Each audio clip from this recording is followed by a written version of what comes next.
من برزیلی و آمریکایی هستم. مادرم برزیلی است و پدرم آمریکایی است.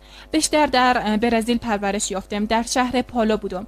اما برای مدت محدودی وقتی که جوان بودم در آمریکا نیز زندگی کردم. والدین ما بسیار مذهبی نیستند. راستش پدرم زیاد مذهبی نیست و مادرم تقریبا گفته میشه که هست. خانواده مادرم کاتولیک هستند، اما ما بعضی وقتا به کلیسای کاتولیکا می رفتیم و بعضی وقتا در کلیسای عیسوی‌ها می رفتیم.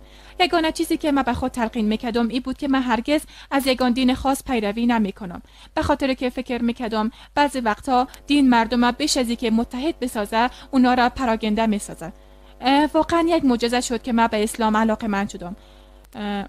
وقتی که در اسپانیا سال سوم پانتون خود سپری میکردم، یک استاد مرا به یک برنامه دعوت کرد.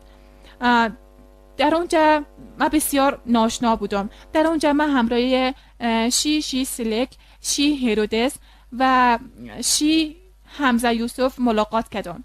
واقعا برام جالب بود. اونا درسایشان را تعریف میکردن. من گفتم که حقیقت همی است. حقیقت زندگی همی است. همی چیزی است که من واقعا به او باور دارم. از همون لحظه براستی خواستم. فکر کردم که وقتش رسیده. جدی درباره مسلمان شدن تصمیم گرفتم. او برایم یک مبارزه بسیار دشوار بود. ذهنم، قلبم، کلشان میگفتند که امی حقیقت است و کاملا به این باور دارم. اما در ذهنم چیزای مختلف درباره قبول کردن اسلام خلق می شد و بسیار ترس داشتم. واقعا بسیار ترس داشتم. از عکس العمل خانواده خود می ترسیدم که اگر اونا مرا درک نکنند باز چی میشه؟ از من سوال میکنن. میفهمید که همیشه چیزای احمقانه درباره اسلام در رسانه ها و دیگه چیزا نشر میشه، اما مردم حقیقتا نمیفهمن. همچنان از مسلمان ها ترس داشتم که به من بگوین من کارها را به صورت درست انجام نمیتونم، به خاطر که من واقعا فکر نمیکردم که من این کار انجام داده بتونم. این بسیار پسندیده است، اما من فکر نمیکردم که 5 وقت در روز عبادت کرده بتونم. فکر نمیکردم که روزه گرفته بتونم. حتی یک روز بعد و تا یک شب بعد از مسلمان شدن خود ترس داشتم. بعد به والدین خود توسط تماس گفتم که من در حیرت هستم. من فکر میکردم که آیا اونا واقعا را درک کرده میتونن. وقتی که من به برزیل برگشتم فکر میکردم که پدرم او خود گفت این حماقت است و کار بسیار بدی کردی و حتما برای مشکل پیدا میشه. راستش یک چیز بسیار زیبا گفت.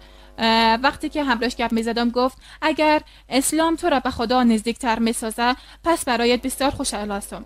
یعنی این دقیقاً مشکلی است که ما نمیتونیم توسط او به حقایق پی ببریم. من انتظار داشتم که نمیتونم اونا را مجاب بسازم و تمام گپای من را قبول نمیکنن، به خاطر که بعضی چیزا واقعا برای اونا عجیب و جدید است. اما من احساس میکنم که من با اونا یک جای هستم و خود در جای اونا قرار دادم، به خاطر که من هم در گذشته نگرانی های زیاد و بسیار ترس داشتم و مشکلات زیاد دامنگیرم بودن. قسمی که گفتم یکی از چیزهایی که مایه ترسم بود این بود که کاملا تغییر کرده بودم. اما من میگفتم که همون نفر قدیمی هستم و هیچ تغییر نکردم. من فکر میکنم که اسلام فقط به من کمک کرده تا عادتهای بد خود و افکار بدی که داشتم فراموش کنم و موارد غیر ضروری و مضری که با خود داشتم فراموش کنم و اونا را از خود دور بسازم. یقینا اسلام مرا کمک کرده تا رابطه خدا با خانواده خود خوبتر بسازم. احساس میکنم که هدف زندگی من حالا بسیار واضح تر شده، اما در گذشته در زندگی خود کدام هدف خاصی نداشتم. لحظات سختی را به خاطر نزدیک شدن به الله سپری کردم و او لحظات واقعا برای من بسیار ارزشمند هستند. من نیاز دارم به اسلام نیاز دارم.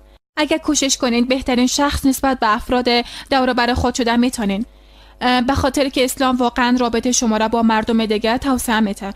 منظور من این است که بدون شک سختی ها و ناراحتی ها تا زمانی که مردم شما را درک کنن دامنگیرتان میشه، اما خود به خود رابطه شما با اونا بهتر خواهد شد.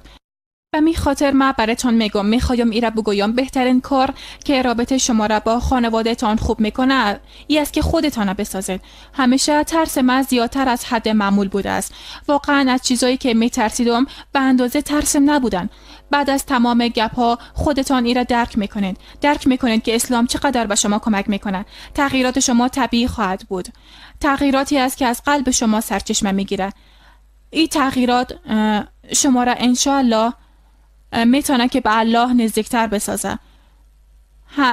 هر چیزی که خواسته باشین الله از قبل بین خود و شما او را آماده کرده است و از قبل او را میفهمه.